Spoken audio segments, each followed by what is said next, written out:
जय हिंद स्टूडेंट, उम्मीद करता हूं सभी स्वस्थ, मस्त, खुश और सुरक्षित होंगे। आज की वीडियो में डिस्कस करेंगे कुछ बहुत इंपॉर्टेंट टॉपिक्स पर। आज हम बात करेंगे UP triple SC JE civil को लेके, डिपार्टमेंट स्कीप को लेके क्या पॉजिटिव खबर है, इसके अलावा डीवी स्कीप को लेके क्या करना है, इसके अलावा वेटिंग लिस्ट को लेके क्या पॉजिटिव खबर है उस पर भी बात करेंगे। और इसके अलावा डीवी रिजल्ट को लेके बच्चे एक बार फिर से आयोग पहुंचने वाले हैं, किस तारीख को पहुंचने वाले हैं उस पर भी हम बात करेंगे। इसके अलावा जूनियर असिस्टेंट 55-12 का रिजल्ट कब तक आएगा उस पर भी बात करेंगे। और इसके अलावा लेखपाल की डीवी रिजल्ट डेट कब तक आ सकती है, क्या जा सकती है लेखपाल की डीवी और फाइनल कट ऑफ, क्यों लेखपाल में डीवी स्कीप इंपॉर्टेंट है, उस सभी पर बात करेंगे। उससे पहले चैनल पे जो भी नए हैं चैनल को लाइक और सब्सक्राइब कीजिएगा, वीडियो अच्छा लगे तो शेयर कीजिएगा। इसके अलावा इंस्टाग्राम और टेलीग्राम दोनों चैनल फॉलो करने के लिए दोनों का लिंक डिस्क्रिप्शन बॉक्स में मेंशन है, वहां जाके मुझको फॉलो कर सकते हैं। चलिए चलते हैं वीडियो की ओर। तो सबसे पहले बात कर लेते हैं जेई सिविल को लेके। देखिए जेई सिविल को लेके बच्चे लगातार एक्टिव है, लगातार आपके डिप्टी सीएम के पास पहुंच रहे हैं, ब्रजेश पाठक जी के पास कॉन्टिन्यूअसली पहुंच रहे हैं, आयोग भी पहुंच रहे हैं। और वहां से उनको एक पॉजिटिव खबर डिपार्टमेंट स्कीप को लेके पहले भी मिल चुकी है कि आपका डिप्टी सीएम ने बात की थी सचिव जी से, सचिव जी ने कहा था हम इस पर काम करेंगे और जो भी कार्य होगा, जो भी मीटिंग में फैसला किया जाएगा वो ऐसा लिया जाएगा कि बच्चों का बेनिफिट हो उससे, ठीक है।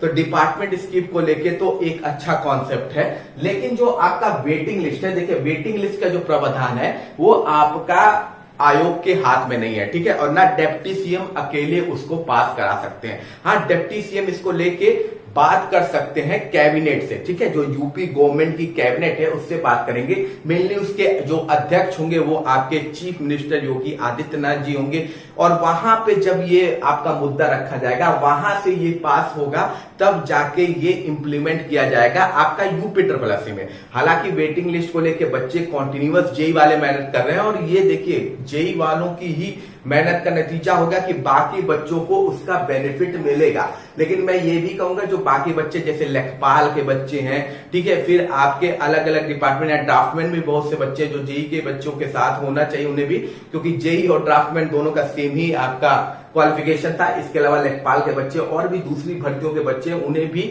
डिपार्टमेंट स्कीप के साथ जेई वाले बच्चों के साथ खड़ा होना पड़ेगा। देखिए अकेले एक भर्ती वाले लड़ेंगे तो काम थोड़ा स्लो होगा, ज्यादा से ज्यादा अलग अलग भर्ती के बच्चे वहां इकट्ठा होंगे तो काम तेजी से किया जा सकेगा, ठीक है।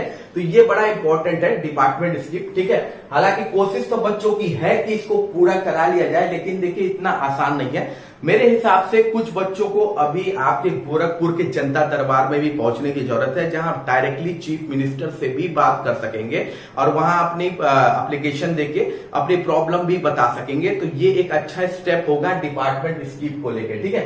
लेकिन ओवरऑल डिपार्टमेंट स्कीप बहुत जल्दी भी होगा, तो 2-3 महीना 4 महीना लग जाएगा इसको, ठीक है। डिपार्टमेंट स्कीप कह रहा हूं, सॉरी, आपका वेटिंग लिस्ट को लेके 2-4 महीना आपका लगभग लग जाएगा। डिपार्टमेंट स्कीप का काम हो सकता है हो जाएगा। और डिपार्टमेंट स्कीप के अलावा अगर आप अपने रिजल्ट में और बेनिफिट चाहते हैं तो डीवी स्कीप, और ये डीवी स्कीप ना ही किसी पॉलिटिशियन के हाथ में है, ना ही किसी ऑफिसर के हाथ में है, यह डीवी स्कीप आपके खुद के हाथ में है, ठीक है।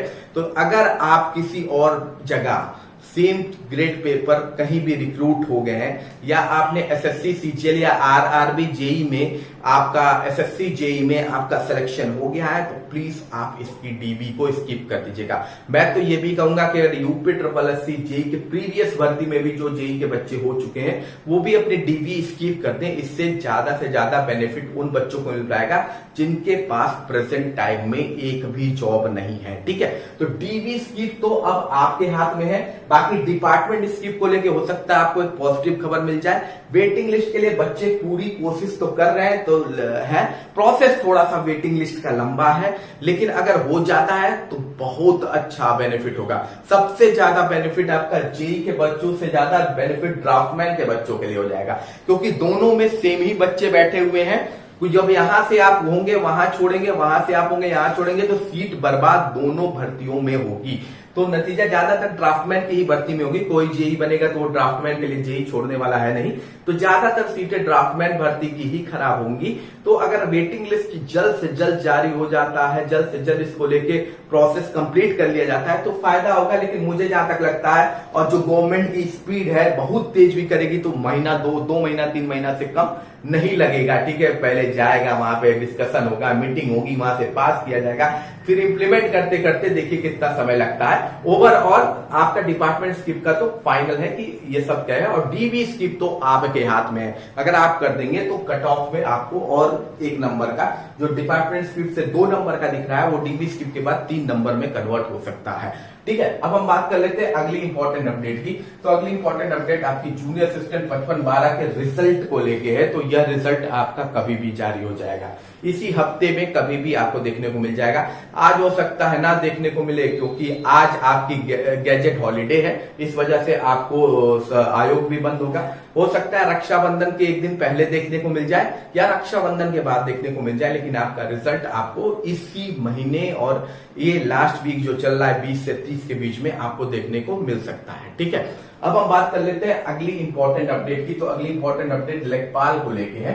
तो देखिए लेखपाल, अरे हाँ मैंने एक चीज और बताना भूल गया कि जो जेई के बच्चे हैं, जेई के बच्चे, उनका जो डीबी के रिजल्ट के लिए यह बच्चे 1 तारीख को 1 सितंबर को आयोग पहुंच रहे हैं, ठीक है। 1 सितंबर को आयोग पहुंच रहे हैं ताकि इसके डीबी का रिजल्ट आपको जल्द से जल्द देखने को मिल जाए, ठीक है। तो ये बड़ी इंपॉर्टेंट है कि जो भी बच्चे जेई के हैं, जिन्होंने जेई का एग्जाम 4612 सिविल का दिया हुआ है, वो 1 सितंबर को आयोग जरूर जाइएगा। बहुत से बच्चे आयोग जा रहे हैं ताकि आपके डीबी के रिजल्ट को जल्द से जल्द डिक्लेयर करवाया जा सके, ठीक है।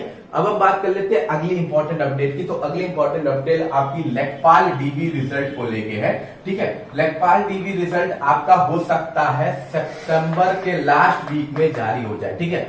सितंबर के लास्ट वीक में जारी हो जाए। अब ऐसा क्यों है कि ये भर्ती में तेजी आने की क्यों चांसेस है, क्योंकि देखिए इसमें आपका पोस्ट है 7994 के आसपास, इसमें लगभग आपकी पोस्ट है, ठीक है। और अभी चीफ मिनिस्टर ने रिसेंटली जब एजीटीए का वो बांटा है आपका ज्वाइनिंग लेटर, तो उस समय उन्होंने कहा है कि वो चुनाव से पहले तक 1 लाख ज्वाइनिंग लेटर बांटेंगे। कितना?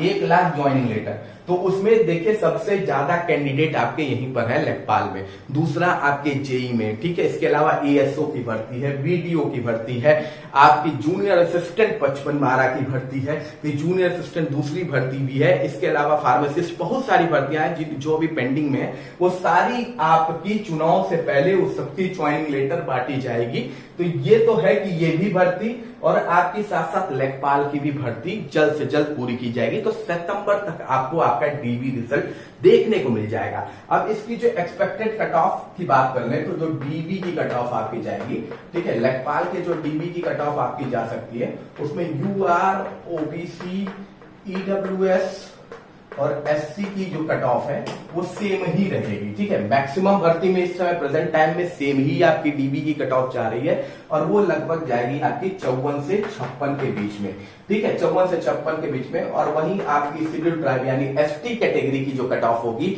वो लगभग जाएगी आपकी 46 से 48 के बीच में। और फिर हम बात कर लेते हैं फीमेल कैटेगरी की, तो ये भी कट ऑफ आपकी जाएगी 54 से 56 के बीच में, ठीक है।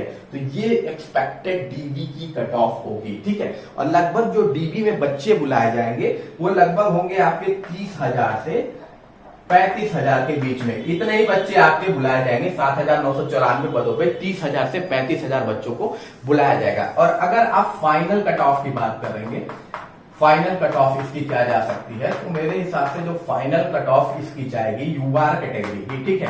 यूआर कैटेगरी की सब कुछ अच्छा रहा जो कहा गया है, काफी इसको लेके बवाल भी हुआ था कि कई जगह ये न्यूज आई थी कि पेपर में गड़बड़ी की गई है। अगर सब कुछ ईमानदारी से हुआ तो लगभग इसका सेफ जोन मान के चलिए 66 से 68, ठीक है। नो डाउट है कि देखिए यूआर कैटेगरी की कट ऑफ और भी कम हो सकती है, 66 से 68 से इतनी कम हो सकती है कि ये 62 से 64 तक भी जा सकती है, मतलब 2 से 3 नंबर इसमें घट सकते हैं। पर ये आपका डिपेंड करेगा डीबी स्कीम पर, ठीक है, डीबी स्कीम पर। और आप अच्छे से जानते हैं कि यूपी में बच्चे जो हैं इस लेवल के आईक्यू लेवल है उनका कि वह केवल अपना नाम हो इस वजह से डीबी में बैठ जाते हैं। और इसका बेस्ट एग्जांपल इसी की प्रीवियस भर्ती जो पिछले साल कंडक्ट हुई थी, जहां 2000 सीट केवल खाली चली गई, बच्चों को शौकिया डीबी में बैठे थे। और ये सिचुएशन तब थी जब डीबी में आपको लखनऊ जाके डीबी देना था। अब तो ऑनलाइन डीबी हो गई है, तो इसलिए इसका खतरा बहुत बढ़ जाता है। ये जो मूर्खता वाली जो काम करते हैं ना, कहा जाता है ना, हमारे एक्चुअली में क्या है, जॉब भी मिलने के बाद भी जो लोग हैं वो डिग्री होल्डर्स हैं, एजुकेटेड बिल्कुल भी नहीं है। ठीक है, नो डाउट है रट राट के आंसर लगा के जॉब मिल जाती है हमारे देश में, वो अलग बात है, लेकिन जो सेंस है ना वो डेवलप्ड नहीं होता है। ठीक है, और उसका बेस्ट एग्जांपल आप यहाँ पे जब डीबी स्कीप की बारी आएगी, इतने रिजल्ट आने वाले हैं अभी जेई के। देखिए जेई में जिन बच्चों का हो जाएगा वो तो लेखपाल का आमोनन है, वो डीबी में बैठेंगे ही नहीं, क्योंकि लेखपाल का जो ग्रेड पे कम है। जेई बहुत ही बेहतरीन पोस्ट है, उसको कोई नहीं छोड़ना चाहता है, तो वहां के बच्चों से तो निश्चिंत है। लेकिन बहुत से बच्चे हैं जो इधर उधर हुए होंगे फार्मासिस्ट में, इधर उधर, वो कोशिश करेंगे कि हम जेई में इसमें लेखपाल में आ जाए। ठीक है, और अगर उनको ये नहीं है कि हम जॉब ले लेंगे ना, वो केवल ये है कि मैं तो दूसरी डीबी में बैठा हूं, मैं लोगों को बताऊंगा कि मैं इस डीबी में बैठा था। उससे होता क्या है कि एक जरूरतमंद का आप सीट खा जाते हैं बेवजह, केवल एक अपना वाहवाही सुनने के लिए। ठीक है, तो अगर डीबी स्कीप होती है, पिछली बार ऑनलाइन डीबी थी नहीं, तब 2000 सीट बर्बाद हो गई थी, इस बार तो ऑनलाइन डीबी है, तो कितनी दिक्कत होगी ये है। लेकिन अगर थोड़ी सी मैच्योरिटी ये बच्चे दिखाएंगे तो आपका यहाँ पे जो 66 से 68 मैं अभी बता रहा हूं, ये अगर 2 नंबर कम भी हो जाएगा तो कोई इसमें आश्चर्य की बात नहीं है। 2 से 3 नंबर का फर्क आ सकता है अगर आप डीबी स्किप कराने में सक्सेस हो गए लेखपाल के बच्चे। ठीक है, तो ओबीसी की अगर हम बात करें तो अदर बैकवर्ड क्लास का आपका 64 से 66 के बीच में रहेगा। वहीं इकोनॉमिक वीकर सेक्शन की बात कर ले तो ये आपका 62 से 64 के बीच में कहीं घूमता नजर आएगा। एससी कैटेगरी की अगर आप बात करें, शेड्यूल कास्ट कैटेगरी की, तो इसकी भी कट ऑफ लगभग 59 से 61 जाएगी। एसटी कैटेगरी यानी शेड्यूल ट्राइब की बात करें तो ये भी लगभग आपका घूमता नजर आएगा 54 से 56 के बीच में। ठीक है, 54 से 56 के बीच में कहीं घूमता नजर आएगा। ठीक है, वही फीमेल यानी महिला कैटेगरी की बात कर लें तो ये भी आपका लगभग मान के चलिए 60 से 62 के बीच में कहीं घूमती नजर आएंगी। तो ये आपकी एक्सपेक्टेड फाइनल कट ऑफ हो सकती है। 2 से 3 नंबर प्रत्येक कट ऑफ में कमी आ सकती है अगर डीबी स्कीप की मात्रा सही तरीके से होती है, क्योंकि यह रिजल्ट जब तक आएगा उस बीच बहुत सारे रिजल्ट डिक्लेयर होंगे, बहुत सारे बच्चों को जॉब मिल चुकी होगी, तो ऐसे में वो चाहे तो इसकी डीबी को स्किप कर सकते हैं। ये केवल वाही के लिए इसकी डीबी में बैठ कर बाद में उसको ज्वाइन ना करने वाले तो बिल्कुल भी डीबी स्किप इसकी 100% करें। ठीक है, बाकी आप बच्चों पर है, आप बच्चों को भी यूनाइट होकर ये बात अलग अलग जहां पे भी बात चलती है उस लेखपाल का वीडियो बनता है वहां पे कमेंट में कहिए, जिस ग्रुप में आप ऐड हैं वहां पे भी कहिए कि बेफालतू में यहाँ पर डीबी में ना बैठे। ठीक है, तो इससे आप ही का बेनिफिट होगा। यहाँ आपकी कट ऑफ अगर 63 से 65 हो जाए या 62 से 64 हो जाए तो क्या दिक्कत है आपके लिए। 62 नंबर वाला भी सिलेक्ट हो जाए तो कोई दिक्कत है आपके लिए, तो बेनिफिट ही है ना। तो आपको भी थोड़ा सा यूनाइट होकर ये बात अलग अलग ग्रुप में बोलनी होगी। बाकी आपका कोई भी क्वेश्चन है तो आप कमेंट बॉक्स में पूछ सकते हैं। मिलते हैं अगली वीडियो में। जय हिंद।